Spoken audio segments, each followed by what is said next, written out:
다들 이제 성도님들에게도 유년 시절의 기억이 아마 있으실 거라고 생각을 하는데, 저는 이제 태어나기를 인천에서 태어났습니다.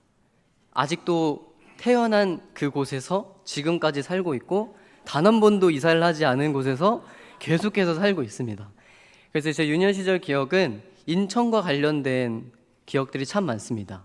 그래서 초등학교도 인천에서 나왔고요, 중학교도 인천에서 나왔고, 고등학교도 인천에서 나왔습니다. 대학교는 서울에서 나왔습니다. 그래서 저희 인천 사는 학생들은 알 텐데, 현장 체험 학습을 갈 때마다 항상 가는 곳이 있습니다. 우리 성도님들이 인천 하시면 어떤 여행지가 먼저 떠오르십니까? 월미도, 차이나타운. 얘기해 주신 대로 저희는 어렸을 때부터 월미도와 차이나타운을 조기 학습합니다.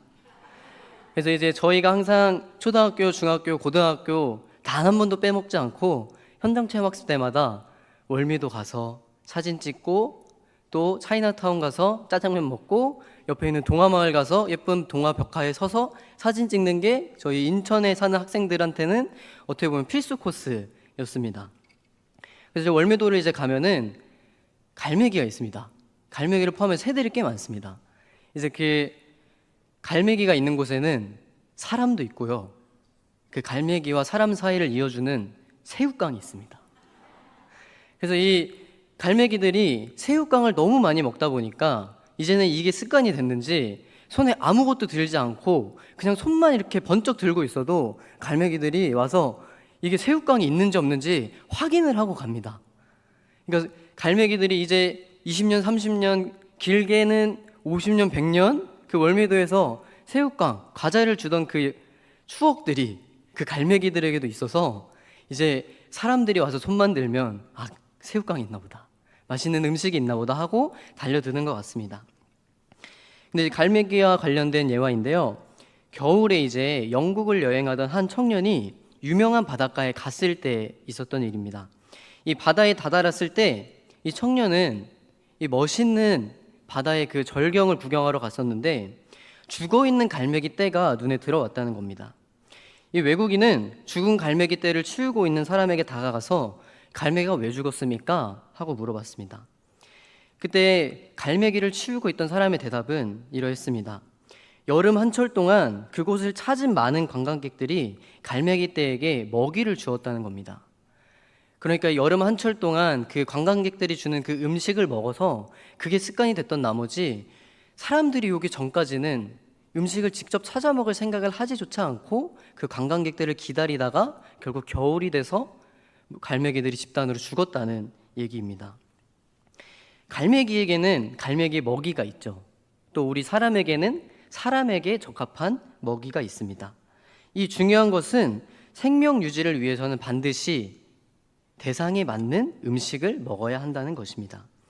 우리 영혼도 마찬가지입니다. 하나님의 형상으로 사는 우리에게도 영혼의 양식인 하나님의 말씀이 필요합니다. 우리가 한 끼도 먹지 않으면 배가 고파서 배가 꼬르륵 거리는데, 우리가 하나님의 말씀을 듣지 않으면 우리 영혼이 어떻게 될지 한번 생각해 보시기 바랍니다.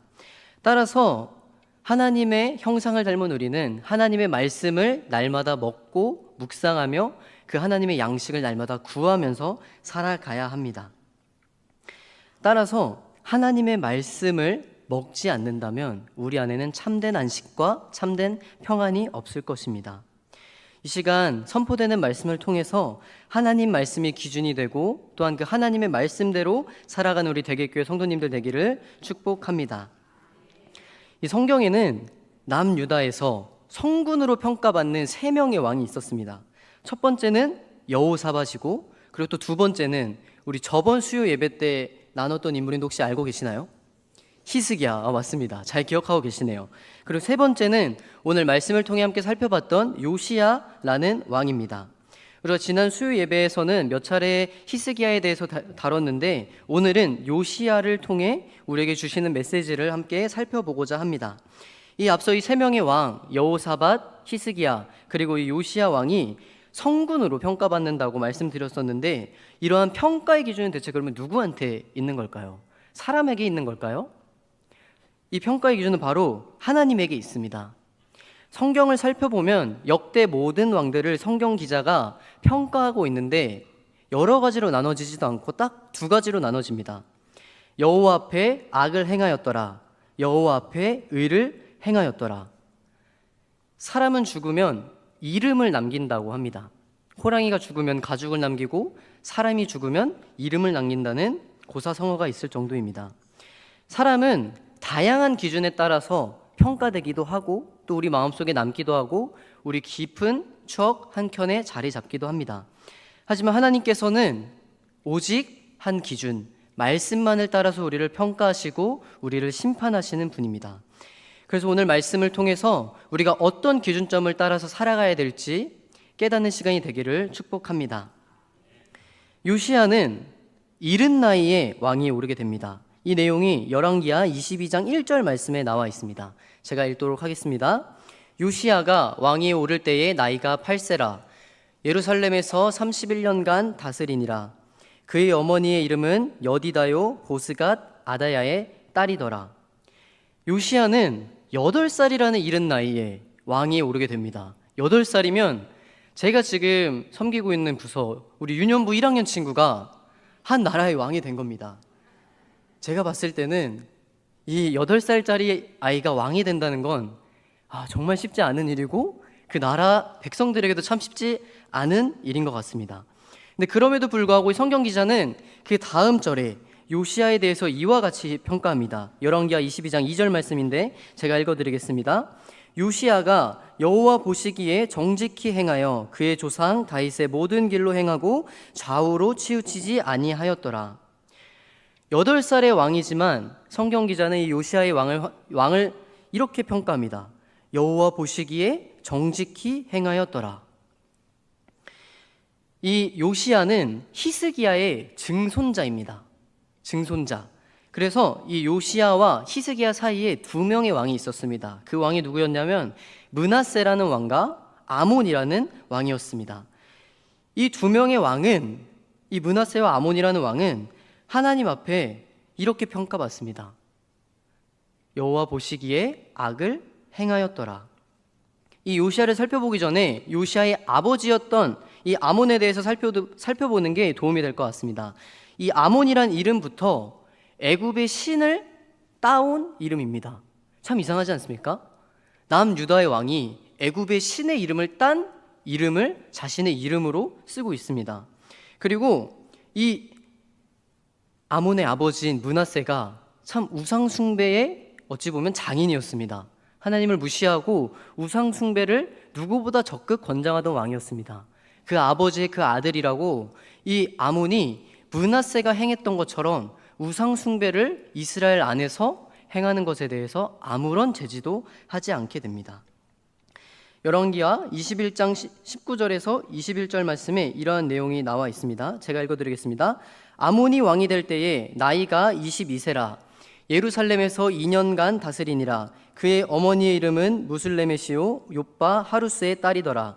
아몬이 그의 아버지 므낫세의 행함같이 여호와 보시기에 악을 행하되 그의 아버지가 행한 모든 길로 행하여 그의 아버지가 섬기던 우상을 섬겨 그것들에게 경배하고. 아몬은 아버지 므낫세를 따라 답습하다가 2년 만에 암살을 당합니다. 이 반역은 하나님 여호와를 버리던 악한 고리를 끊어내지 않았던 것에 연결고리가 있습니다. 그러니까 이 아몬이 하나님 여호와를 버리던 그 악한 고리를 끊어내지 못해서 암살을 당했다고 성경이 얘기하고 있는 것입니다. 이 반역을 일으켰던 자들도 백성들에 의해서 죽임을 당하고 그 다음 어린 왕 요시야가 즉위하게 됩니다.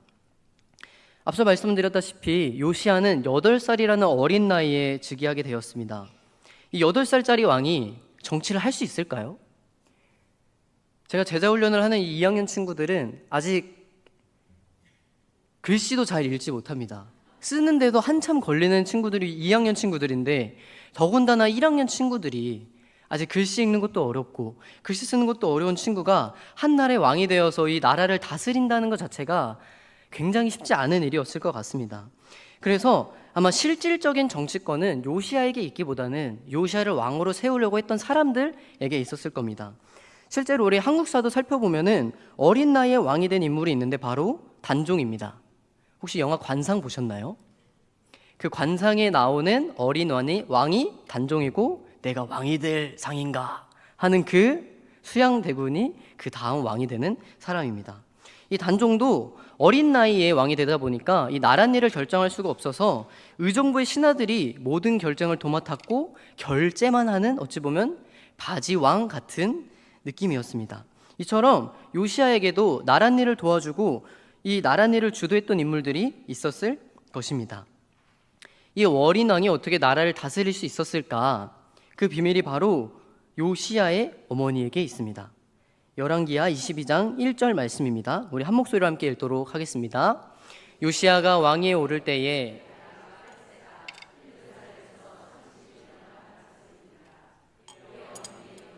여디다요 보스갓 아다야의 딸이더라. 이 보스갓은 지명입니다. 그의 어머니가 여디다요 아다야의 딸이라고 소개되고 있는데 이 아다야가 제사장입니다. 그러니까 이 여디다, 이 요시야의 어머니는 제사장 가문의 여인이었던 것입니다.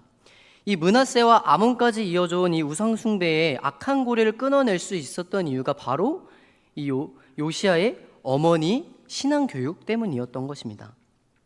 이처럼 이 요시야는 어머님 아래에서 말씀으로 교육받았고 또 말씀 안에서 얼마나 견고하게 자랐는지 하나님이 정직하다고 평가하고 있습니다. 계속해서 살펴보도록 할 텐데 이 요시야가 왕으로 18해를 지나고 있을 때 8살에 즉위했기 때문에 26살이 되었을 때 성전을 수리하던 도중에 헌금을 모으던 곳에서 헌금통에서 율법책을 발견하게 됩니다. 이 율법책에 대한 학자들의 의견이 다양하지만 일반적으로는 모세오경, 창세기, 출애굽기, 레위기, 민수기, 신명기라고 얘기합니다. 그리고 이 율법책이 발견된 장소에 대해서 여러 의견들이 있습니다. 헌금통에서 율법책이 발견됐습니다. 한 의견은 방치되었다라는 의견이고 다른 의견은 숨겨두었다라는 의견입니다. 하나님의 말씀을 떠나 있었던 시대였기 때문에 그 하나님의 말씀이 적힌 그 율법책이 방치되었다는 것입니다. 그리고 두 번째는 이 므낫세부터 우상 숭배가 만연했기 때문에 이 말씀을 지키고자 하나님의 말씀이 왜곡되지 않게 지키고자 숨겨두었다는 의견입니다. 우리 성도님들은 어떤 의견이 맞는 것 같다고 생각하시나요? 두 개 다 맞는 것 같으신가요? 우리가 살펴봐야 될 중요할 점은 물론 방치되었을 수도 있고 숨겨두었을 수도 있지만 중요하게 봐야 될 점은 이 율법책을 발견하고 난 뒤에 요시야의 반응입니다. 이 서기관 사반이 율법책에 담긴 하나님의 말씀을 읽기 시작하자 요시야가 놀라운 반응을 일으킵니다. 그것은 바로 그 자리에서 그의 옷을 찢어버린 것입니다. 이 요시야가 옷을 찢어버릴 수밖에 없는 이유가 있었습니다. 이 역대하에서도 동일하게 요시야에 대한 이야기를 다루고 있습니다. 이 열왕기라는 책과 역대기라는 책은 다른 책이기 때문에 다른 관점을 보고 읽는 것이 적합하지만 그리고 오늘 말씀을 이해하는 데 도움이 될 것 같아서 말씀을 함께 살펴보고자 합니다. 이 요시야 왕위에 있은 지 8년에 비로소 하나님을 찾았다라는 구절이 역대하에는 추가로 적혀 있습니다. 그러니까 8년이 되었으면 몇 살일까요? 잘 알고 계시네요. 8 더하기 8이니까 16살입니다. 그러니까 중학교 3학년, 우리 중학교 3학년인 우리 요시야가 비로소 하나님을 찾기 시작한 것입니다. 그리고 제 12년에 이번에 8 더하기 10이니까 몇일까요? 20살 때 20살이 되자마자 유다와 예루살렘을 이제 정결하게 하기 시작합니다.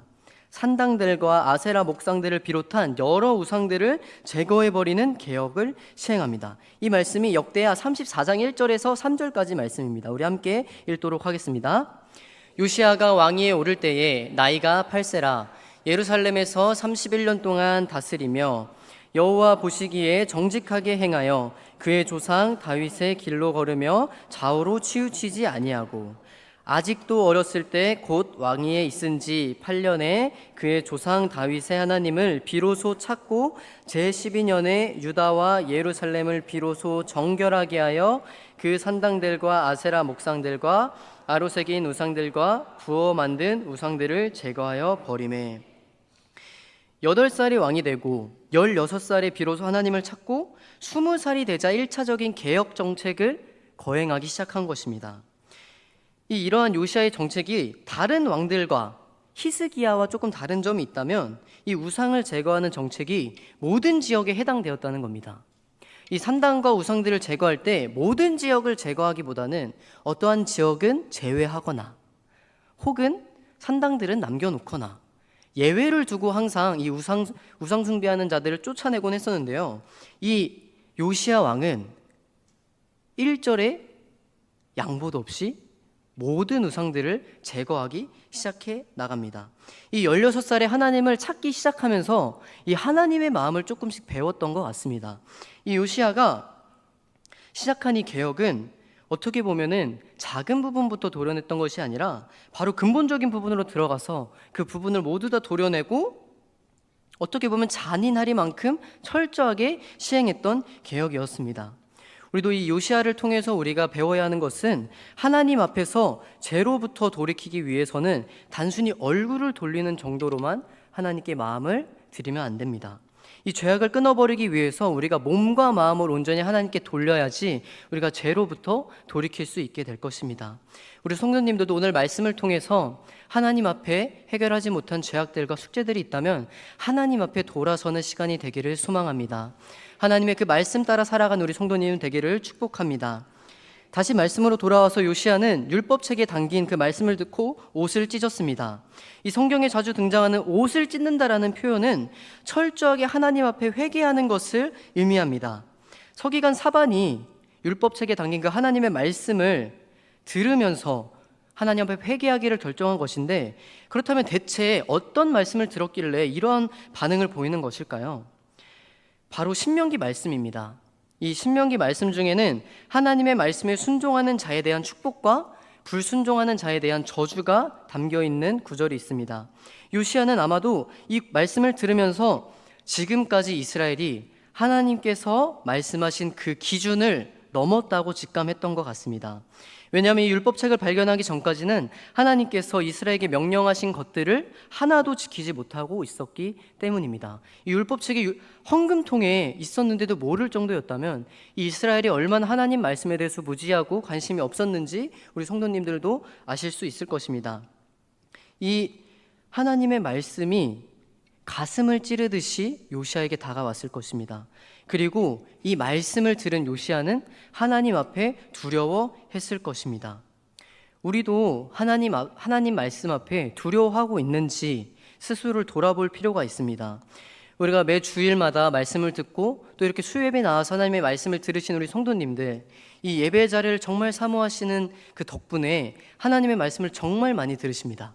그리고 또 각자의 자리에서도 말씀을 읽으십니다. 하지만 이 자신에게도 저에게도 던지는 질문이지만, 이 하나님의 말씀을 들을 때마다 내가 이 말씀을 정말 하나님의 말씀으로 듣고 있는가 스스로에게 질문을 던지게 되고, 오늘 선포되는 이 말씀이 또한 성경책에 적혀있는 이 말씀이 정말 1.1획도 한 땅에 버려지는 것 없이 하나님의 뜻대로 이루어지는가? 라는 의문을 가지게 됩니다. 그래서 요시야는 이 진노에 대한 말씀이 정말 응답될 것인지 하나님께 묻기 위해서 당시 여선지자였던 훌다에게 물어봅니다. 이 훌다에게 물어봤는데 훌다가 이렇게 얘기합니다. 신명기에 적혀있는 그 말씀대로 이 유다 땅에 진노가 나타나게 될 것이다. 하지만 조금 특이합니다. 하나님 앞에 옷을 찢고 회개했던 요시야는 이 진노를 보지 못할 것이라고 얘기합니다. 그럼에도 불구하고 이 요시야가 죽은 후에 유다 땅에 하나님의 진노가 임할 것이라고 말씀합니다. 이 율법책을 발견한 이후에 요시야 왕은 본격적인 영적인 개혁을 시작합니다. 유다와 예루살렘의 모든 장로를 자기에게로 모은 후에 그 자리에서 언약책을 읽어 나가며 그 자리에서 모든 이스라엘 백성과 그동안 잊었던 하나님의 말씀을 다시 한번 갱신합니다.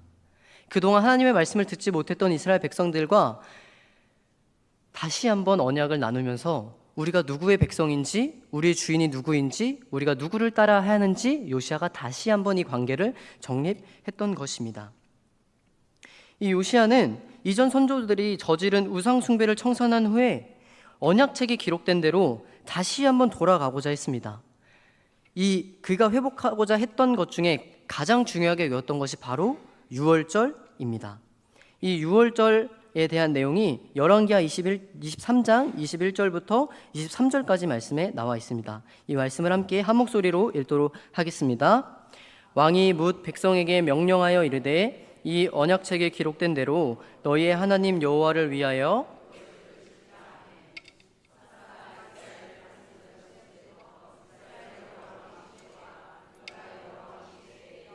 유월절을 지킨 일이 없었더니 요시야 왕 18째 해에 예루살렘에서 여호와 앞에 이 유월절을 지켰더라. 오늘 함께 읽은 말씀이 바로 이 장면입니다. 26살이 된 날, 18째 해가 지난 날에 율법책을 발견하고 유월절을 회복하기로 요시야가 결정을 했던 것입니다. 그러면 왜 요시야는 이 율법책을 듣고 나서 왜 유월절을 지키려고 했냐는 것입니다. 이 질문이 들 수밖에 없습니다. 뒤에서도 살펴보겠지만 이 율법은 유월절을 영원한 규례로서 지키라고 했던 절기입니다. 이스라엘 백성들이 출애굽할 때 하나님께서 유월절을 평생 지키라고 명령하셨습니다.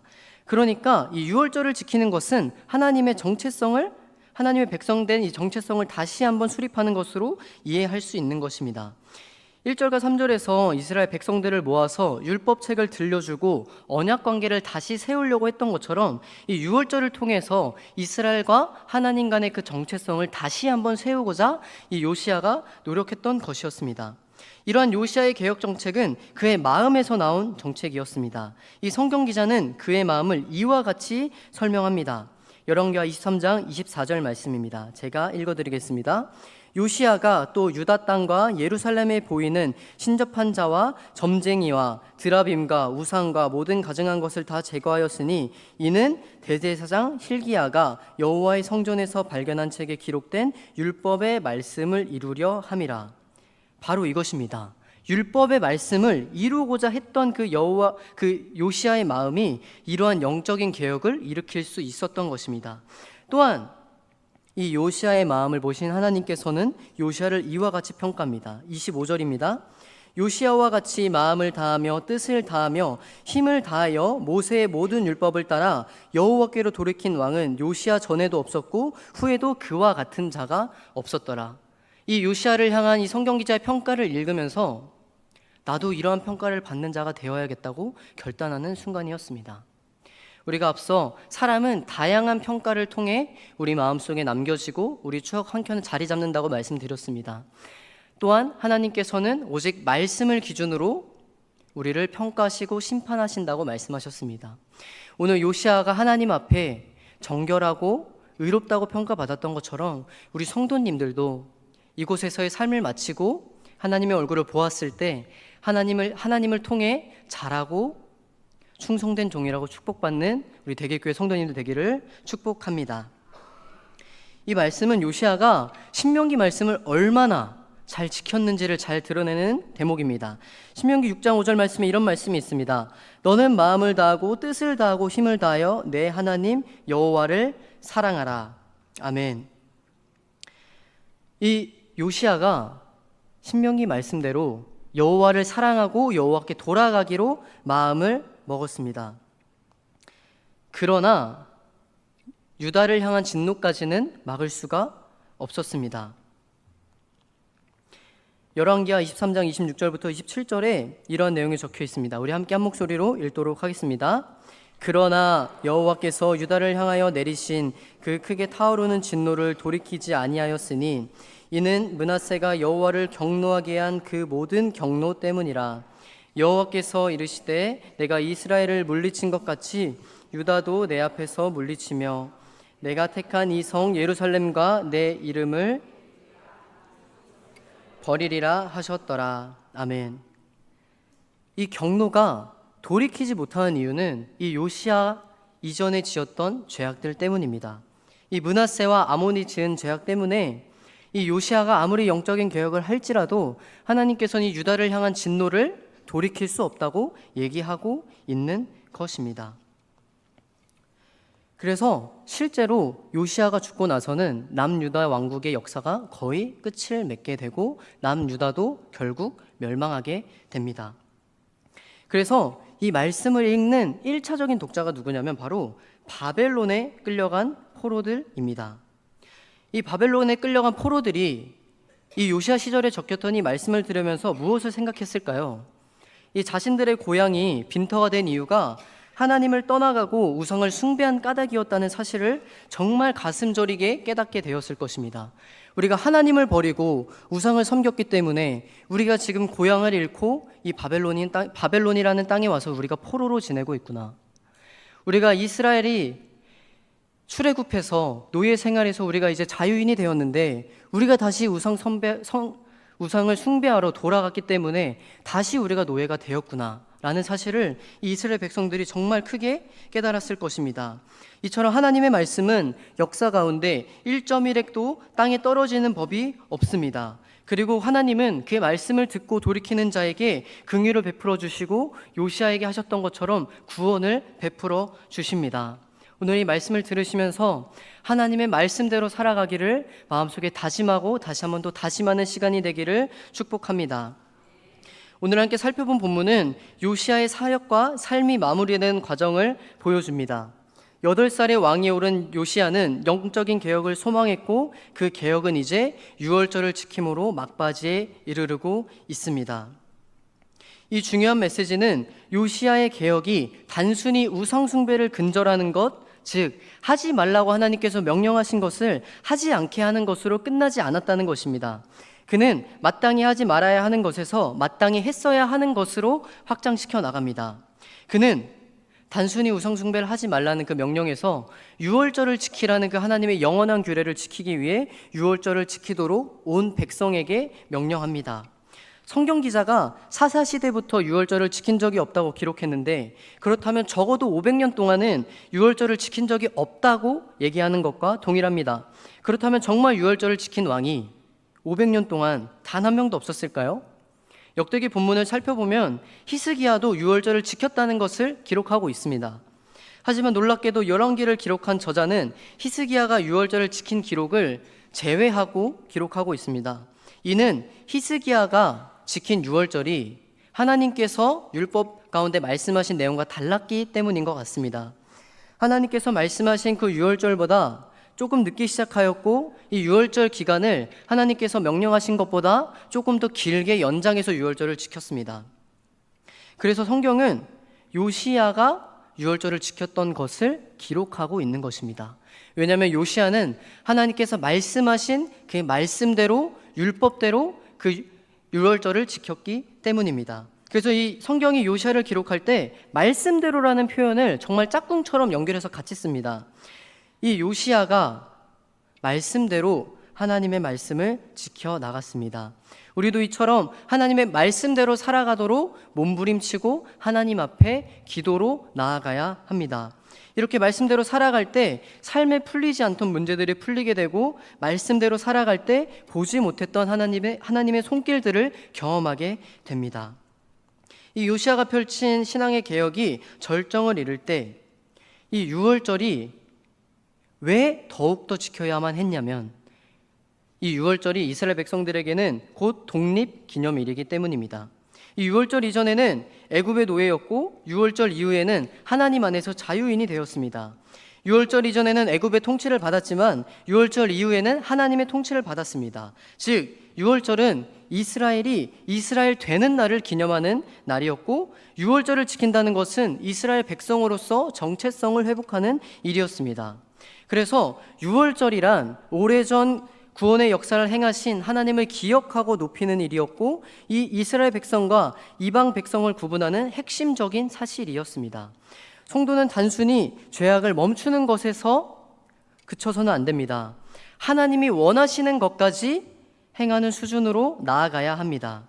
하나님께서 이스라엘 백성들에게 원하시는 것은 요시야를 통해 이스라엘 백성을 회복시키고자 했던 것은 하지 말라는 것을 하지 않는 선까지 그치는 것이 아니라 하나님께서 마땅히 해야 할 것을 하는 수준까지 이르도록 하고 싶으셨던 것입니다.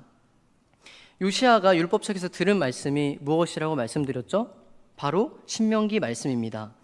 이 신명기에서 중요한 주제는 하나님이 대체 누구신가에 대한 주제입니다. 가나안 땅으로 들어가기 전에 모세가 이스라엘 백성들에게 다시 한번 하나님께서 우리에게 어떤 은혜를 베푸셨고 하나님이 어떤 분이신지를 설명하는 말씀이 바로 신명기 말씀입니다. 하나님께서는 이스라엘을 구원하신 분이시며 눈동자같이 지켜주시는 분이십니다. 요시야는 이 신명기 말씀을 자신의 마음으로 받아들이게 된 것입니다. 그래서 히스기야 이후에 2세대가 지나는 동안 자행되어 온 우상 숭배를 단숨에 끊어버릴 수 있었던 것입니다. 이 신명기를 통한 하나님의 말씀이 자기 안에 들어왔고 그 말씀이 못 지키면 안 되는 수준까지 이르러서 2시대 동안 걸쳐온 그 악한 고리를 단숨에 끊어낼 수 있었던 것입니다. 그래서 이 요시야는 여러 산당과 아세라 목상, 드라빔, 우상 등을 끝까지 추적해서 제거해 나갔습니다.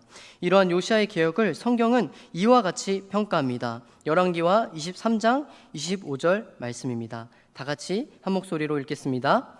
요시야와 같이 마음을 다하며 뜻을 다하며 힘을 다하여 모세의 모든 율법을 따라 여호와께로 돌이킨 왕은 요시야 전에도 없었고 후에도 그와 같은 자가 없었더라. 아멘. 우리가 오늘 요시야 이야기를 통해서 2가지 중요한 주제에 대해서 알 수 있었습니다. 첫 번째는 성도의 삶은 단순히 죄악을 멈추는 것에서 그치면 안 된다는 것입니다. 성도의 삶은 하나님께서 명령하시는 것까지 우리가 나아가야 합니다. 그리고 2번째는 그 하나님께서 원하시는 것을 행할 수 있는 그 이유를 여호와의 요시야의 마음에서 찾아야 합니다.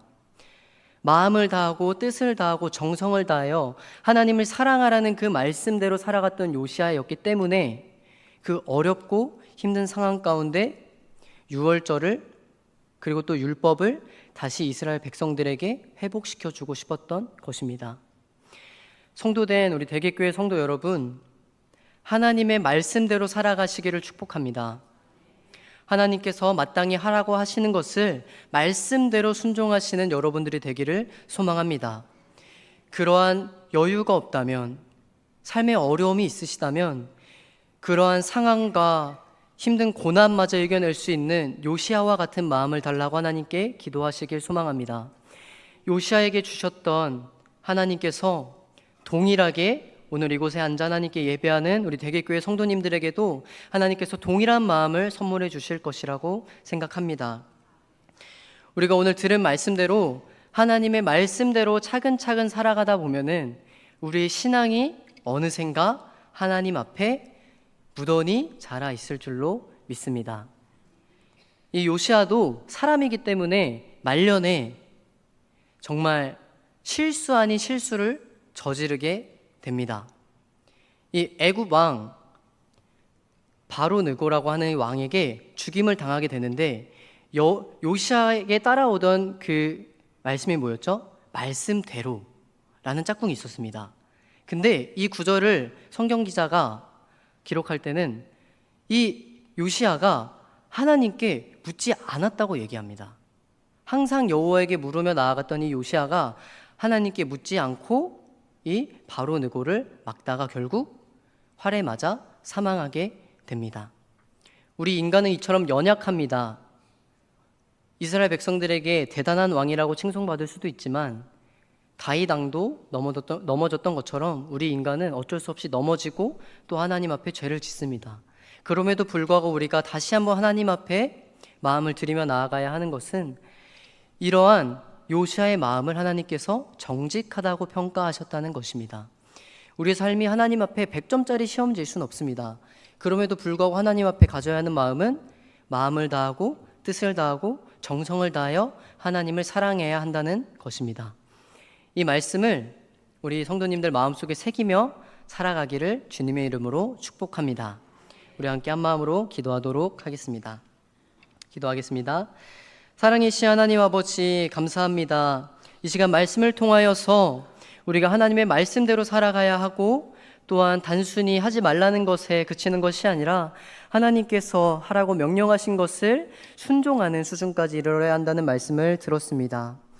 우리의 마음이 부족하고 우리의 믿음이 부족하다면 요시아의 마음을 우리에게 허락하여 주셔서 우리가 마음을 다하고 뜻을 다하고 정성을 다하여 하나님을 사랑할 수 있도록 주님 우리와 항상 함께하여 주시옵소서. 우리의 구원자 되시고 우리를 사랑하시는 예수님의 이름으로 기도합니다. 아멘.